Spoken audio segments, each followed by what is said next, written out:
नमस्कार, सत श्री अकाल। कैसे हो सर? सारे के सारे तैयारी अच्छी चल रही होगी।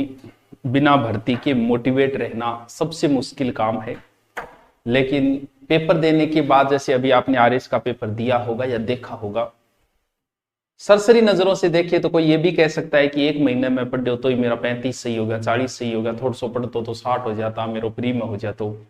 ऐसा हर पेपर में ही लगता है, चाहे आप कोई पेपर देखे आना, ऐसा लगता है। इसलिए लगता है कि 10 में से 2 या 3 क्वेश्चन वो ऐसे देता है जो सबको आते, सबको। फिर 10 में से वो 5% ऐसे देते हैं जिसमें आदमी 2 पे आके अटक जाए, और 10 में से मैं आपको करवा दूंगा। और पॉलिटिकल भी हो चुकी है, हिंदी भी हो चुकी है यूट्यूब के ऊपर। इंडिया हिस्ट्री बची हुई है, और इंडिया हिस्ट्री का बड़ा अहम रोल है। जो अध्यापक भर्ती की तैयारी कर रहे हैं, दिल्ली पुलिस की कर रहे हैं, जीडी की कर रहे हैं, एसआई की कर रहे हैं, आरएस की कर रहे हैं। वर्तमान में बड़ी भर्तियां फर्स्ट ग्रेड सेकंड ग्रेड आपके सामने, और इसके अलावा एक बड़ी भर्ती जो है वो दिल्ली पुलिस भी है। बड़ी भर्ती है दिल्ली पुलिस का, आप फॉर्म दिया है तो अच्छे से तैयारी करो आप। तो इनके लिए इंडिया हिस्ट्री का बड़ा अहम रोल है। जैसे मैं आपको बताऊं, ये हम इंडियन हिस्ट्री लेंगे फर्स्ट ग्रेड में। फर्स्ट ग्रेड में एक टॉपिक है राष्ट्रीय आंदोलन, एक बड़ा टॉपिक है, 7-8-10 घंटे का टॉपिक है। कहां लिखा है सर राष्ट्रीय आंदोलन? कहीं ना कहीं तो लिखा ही होगा यार। Raja Ram Mohan, national movement of special reference, ये Gandhi, Jawaharlal Nehru and B R Ambedkar, ठीक है। यानी नेशनल मूवमेंट विथ, तो स्पेशलाइज करके गांधी, अम्बेडकर और ये क्या नाम, नेहरू, इनके संदर्भ में है। तो राष्ट्रीय आंदोलन फर्स्ट ग्रेड में लगता है। ये फर्स्ट ग्रेड के सारे टॉपिक हम पढ़ेंगे। इंडियन हिस्ट्री के रास्ता ना आप पढ़ के धाप गया थे। इसके बाद में एसएस के अंदर भी ये टॉपिक लगता है, सामाजिक रीट के अंदर, इसलिए रीट वालों के लिए भी इंपॉर्टेंट हो जाता है। पढ़ने का तरीका भी बताएंगे। पुनर्जागरण राष्ट्रीय, भारतीय राष्ट्रीय आंदोलन 1885 से 1900, ये रीट में भी लगता है एसएस के अंदर, ठीक है। और दिल्ली पुलिस में भी सारा इंडिया हिस्ट्री लगती है। तो इनको ध्यान में रखते हुए हम इंडियन हिस्ट्री शुरू कर रहे हैं। यही करवाएंगे एक नए तरीके से, पहले समझाएंगे, फिर प्रश्नोत्तरी सीरीज में करवाऊंगा, और फिर आपको पीडीएफ मिल जाएगी। तो साथ में पूरी इंडियन हिस्ट्री करिए, लेकिन पहले हम राष्ट्रीय आंदोलन पढ़ेंगे। और ज्यादा हापड़ो ना मारो, टाइम टेबल से कभी नहीं पढ़ा जाता। टाइम टेबल से कोई नहीं पढ़ सकता, ये सत्य बात है। जैसे आपने टाइम टेबल बनाया कि 8 से 9 हिंदी पढ़ूंगा, 9 से 10 हिस्ट्री पढ़ूंगा। टाइम टेबल सामने चिपका लिया, 9 से 10 आप हिस्ट्री पढ़ रहे हो। पढ़ते पढ़ते हिस्ट्री में आप अकबर पढ़ रहे हो, और अकबर बीच में रह गया, इतने में घंटा बज गया कि 10 बज गए रहे, अब उठा ज्योग्राफी। ऐसा नहीं हो सकता। और मान लो 9 से 10 तुम्हारे काम हो गया, तो क्या करोगे? इसलिए टाइम टेबल न बना के टारगेट बनाओ हमेशा।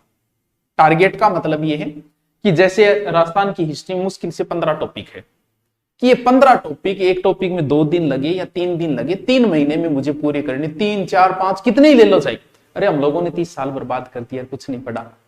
तो अब अगर ज्यादा दिन ले लो तो क्या, बस इतना सा होना चाहिए। लाइब्रेरी में जाओ तो भी आपकी यही होना चाहिए, सिर्फ टारगेट। लाइब्रेरी में जा रहे को, मुझे आज लाइब्रेरी में सिर्फ प्रजामंडल ही पढ़ना है, प्रजामंडल।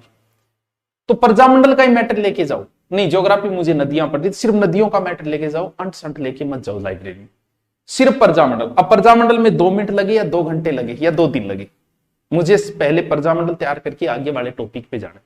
मान लो कोई टॉपिक, और मैं ये बोलता हूं तुम तो सिर्फ 10 मिनट से ही शुरुआत कर दो, चाहिए तुमसे नहीं पढ़ा जा रहा कोई बात नहीं, तुम शुरुआत करो सिर्फ 10 मिनट से, कि आज मैं लाइब्रेरी में 10 मिनट में पढ़ूंगा। क्या पढ़ूंगा? कि मुझे मानसिंह पढ़ना है, जाके मान लो भगवंत दास पढ़ना, भारमल पढ़ना है। आप गए कि मुझे भारमल पढ़ के आना है, और मुझे लग रहा है भारमल 10 मिनट में कंप्लीट हो जाए, सिर्फ 10 मिनट। आप गए जाके, आपको 10 मिनट में भारमल याद हो गया, वापस आ जाना, कोई बात नहीं। अगले दिन जाना कि भारमल के आगे वाला भगवंत दास मुझे पढ़ना है, जितना समय लगे उतना दूंगा लाइब्रेरी में, चाहे 2 मिनट में मेरे तैयार हो, चाहे 2 घंटे में। लेकिन एक चीज का ध्यान रखना, भगवंत दास पढ़ने से पहले भारमल को भी वहीं बैठ के रिपीट मारना है। अगर ऐसा करते गए तो अगर आपने 10 मिनट से भी शुरुआत की है तो 10 दिनों बाद आपके 2 घंटे से 3 घंटे हो जाएंगे। भले आप एक एक शासक को लेके चलो, एक एक नदियां लेके चलो, तो भी मैं गारंटी देता हूं 3 महीने से बड़ा सिलेबस नहीं है राजस्थान जीके का, फिर भी हमें नहीं आ रहा। अब चौहान ही चौहान पूछे थे, किसमें? आरएस में। चौहानों में 4 शासक है, अजयराज, अर्णोराज, विग्रहराज, पृथ्वीराज, हमीरदेव चौहान, और इसके अलावा कानड़देव। क्या 6? एक दिन को अगर एक शासक को अगर 2 दिन से भी, 2 दिन लगते नहीं, 2 घंटे के शासक है, फिर भी तैयार हो जाता। इसीलिए टारगेट ही बनाओ कि ये चीजें मुझे इतने दिनों में पढ़नी है। लाइब्रेरी में मैं जा रहा हूं, अगर 2 घंटे मेरे याद होगी तो मैं वापस आ जाऊंगा, मस्ती करूंगा, कोई बात नहीं, करो, चाहिए जी भर के करो। लेकिन इतना याद रहे कि जो पहले 5 दिन पढ़ा, अगर 6 दिन हो गए तो 5 दिन वाला पढ़ो, फिर हर 7वें दिन बाद आप उन चीजों का एक टेस्ट लो, ऑब्जेक्टिव निकालो। बहुत सारी गाइड आती है, जैसे आपने नदियां पढ़ ली तो नदियों के आज तक क्या में क्वेश्चन निकालो। हम नदियों में अगर 2 दिन लगे तो लगने दो, 5 दिन लगे तो लगने दो, जब तक नदियां तैयार नहीं तब तक मैं आगे नहीं।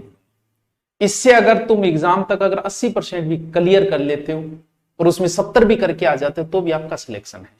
लेकिन हमारी तो आदत है, हम जाएंगे ज्योग्राफी एक ही दिन में लाइब्रेरी में या फिर घर पे एक ही दिन में रट के पूरा कर देंगे। इतने बड़े विद्वान आप नहीं हुए हो, कोई नहीं हुआ है, ना हम हुए ना तुम हुए हो। इसलिए टारगेट बनाओ, भले उसमें कितना ही समय लगे कि मुझे सिर्फ इतना ही पढ़ना है, उसके बाद में मस्ती करनी है, करो चाहिए। इसलिए ज्यादा ना करते, धीरे धीरे पढ़ो तो भी बहुत समय है, आप आराम से पढ़ सकते हो, आराम से तैयार कर सकते हो।